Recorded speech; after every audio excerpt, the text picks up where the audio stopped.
Señor Presidente. Mr. President, Venezuela stands here talking to the world with a sense of truth.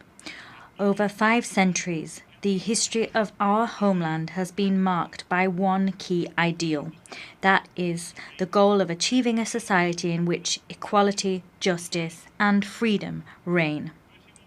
Simón Bolívar was the greatest man to ever have been born on American soil. He, in word and in deed, universalized the spirit and what it meant to be Latin American and Caribbean. His was the ideal that the world should live in balance, that any and all struggle for a better society must have as its homecoming port, its final destination, peace. Mr. President, the first vessels that arrived on our Caribbean shores came to bring us under control. They subjugated our ancestors for 300 years. More than 90 million indigenous inhabitants were exterminated. There began our long struggle to resist colonialism and humiliation. 3 centuries later, the Liberation Army, comprising black people, indigenous peoples, white people, mestizos, it was an army in which slaves, peasants, and free men from across the continent stood side by side as equals. They came up from the coasts of the Caribbean Sea and rose up to Ayacucho and its mountains to free South America once and for all. Mr. President, we have been a country that has learned to struggle for its own destiny and control thereof. In the 20th century, we saw the beginning of a blockade on our coastlines in the Caribbean Sea and a coup d'etat against our nationalist general, Cipriano Castro, that was financed by oil companies and the government of the United States. The 20th century was one of bitter disputes between the ideal held by a nation that demanded the sovereign right to enjoy its own wealth for its own development and puppet governments that subjugated the country to foreign and imperialist interests. These governments sold our nation down the river and as such plunged Venezuela for decades into the most abject misery, poverty and repression. It was at the end of last century, in 1999, that the Venezuelan people succeeded in giving shape to the historic strength it had built up over decades of struggle. They ushered in a project for an independent, just and sovereign nation. That project drew upon the original ideals of Bolívar and was led by an extraordinary leader, Commander Hugo Chavez. And the project proved itself able to compel a people's movement to rise up to wage a peaceful and democratic revolution. Mr. President, since the very beginning, President Chavez bravely led a nationalist sovereign oil policy and undertook an epic journey to get OPEC back on its feet as a major multilateral instrument and a guarantee for global energy security. Today, 26 years later, global public opinion and the peoples of the world are acutely aware of everything done by the United States government to topple Commander Chavez and everything it did to lay waste to the historic project of liberation that's been supported and given new mandates time and time again by the Venezuelan people in 32 elections. With the passing of President Chavez, the people in myriad electoral and political events have reaffirmed their staunch support for the historic Venezuelan emancipation project, which is now in the hands of President Nicolás Maduro. It is also widely documented and known to all that war has been waged upon us in myriad forms. There is the criminal aggression that in the last decade has been waged against Venezuela to allow external powers to get their hands on Venezuela's natural resources and usher in a so-called regime change.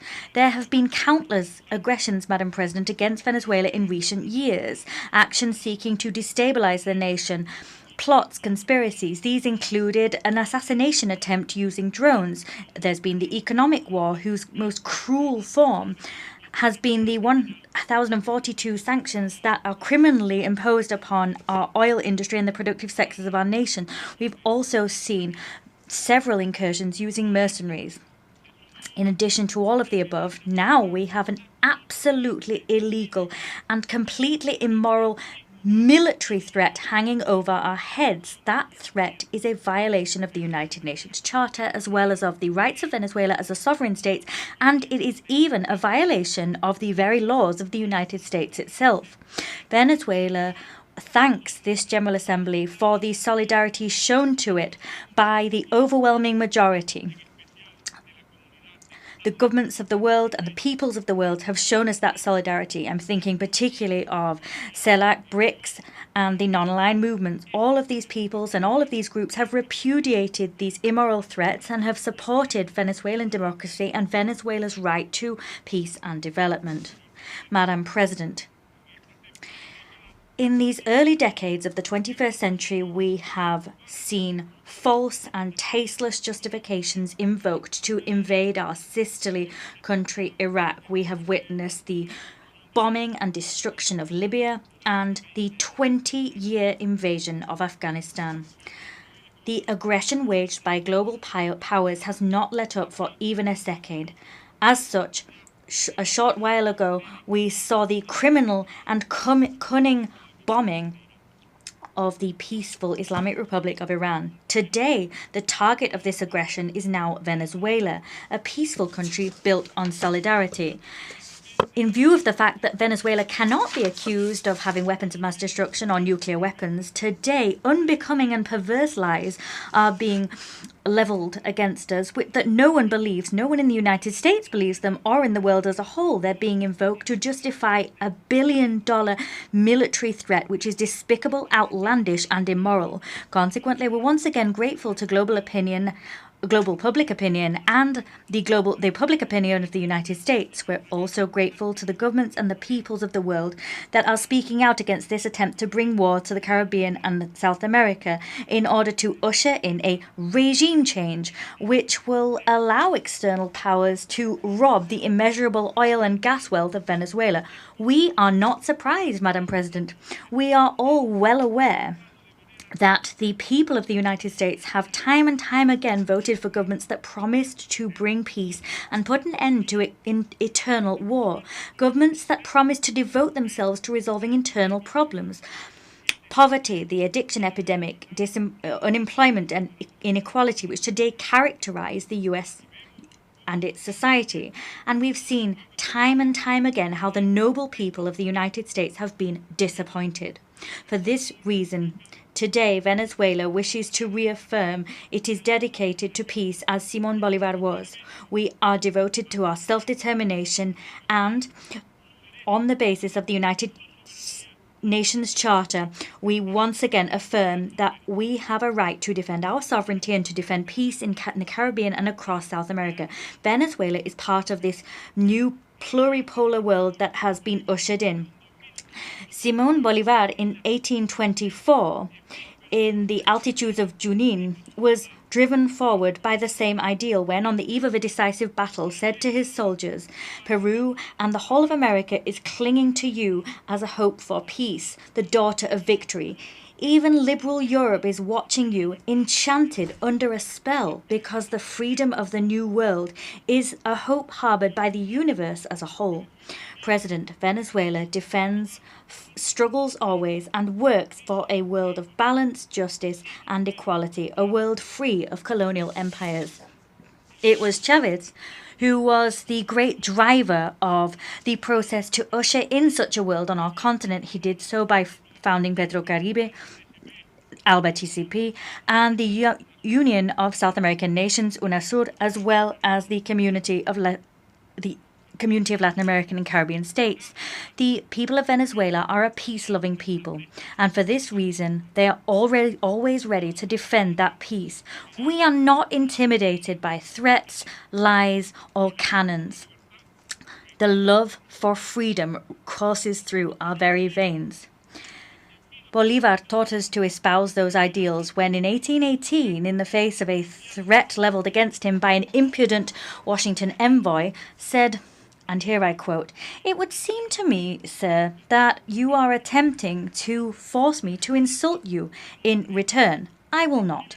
But what I will tell you is that I will not allow this contempt to be shown for the government of Venezuela or this scorn for our rights.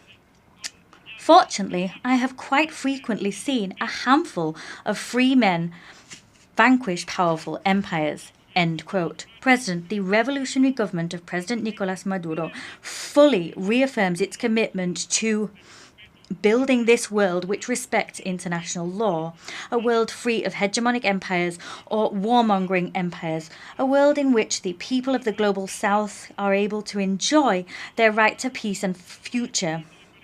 We stand in solidarity with the heroic people of Palestine, and we call for the end of the genocide waged by Israel's Zionist regime. We condemn attacks against the territorial integrity and sovereignty of the Islamic Republic of Iran. We stand shoulder to shoulder with Cuba, and we demand that, as the rest of the world does, the lifting of this murderous and criminal blockade. Moreover, we once again express our unwavering solidarity with the people of Nicaragua, who are worthy heirs to the legacy of Augusto César Sandino. We call for the complete, immediate and unconditional lifting of the unilateral coercive measures imposed upon the brotherly republics of Belarus, the Democratic People's Republic of Korea, Eritrea, Iran and Zimbabwe. Mr. President, we support President Putin and the noble Russian people in their struggle against neo-Nazism and the militarist aggression of the Western world. We support the initiatives of President Xi Jinping to build a community whose destiny we share. We reaffirm our historic position, that is, that we support the brave Argentine people in their struggle to reclaim the Malvinas Islands. We support them in their struggle to ensure that Argentina does not become a foreign military base that threatens peace on the continent. We reaffirm the stance of the great liberator Simón Bolívar. He said, just as we do, that sooner rather than later we must achieve the definitive emancipation of the people of Puerto Rico, and we must found an independent, free and sovereign republic there. We also renew our support for the rightful cause of the Sahrawi people. Moreover, we here reaffirm our total commitment to the group of friends in defence of the Charter of the United Nations. That group comprises governments that seek to rescue the system of the United Nations that is now on a dangerous path of decline, which may dangerously culminate in the extinction of the United Nations. The Nazis of today, just like the Nazis of Hitler yesterday, are working to destroy the United Nations. We are striving to restore its dignity and to make it ever stronger. President, today we reaffirm that the Venezuelan people will continue upon the path that they have freely chosen for themselves. The world must know that Venezuela is prepared to continue walking the path opened up for them by Simón Bolívar and the freedom fighters of America. We have given shape to a powerful national union. We stand together. We say before the world that Venezuela has never been, is not, nor will it ever be a threat for any nation whatsoever. Venezuela has been, is, and always will be a beacon of hope in terms of building a new humankind, building a world of equals without empires, with no blackmail and no threats.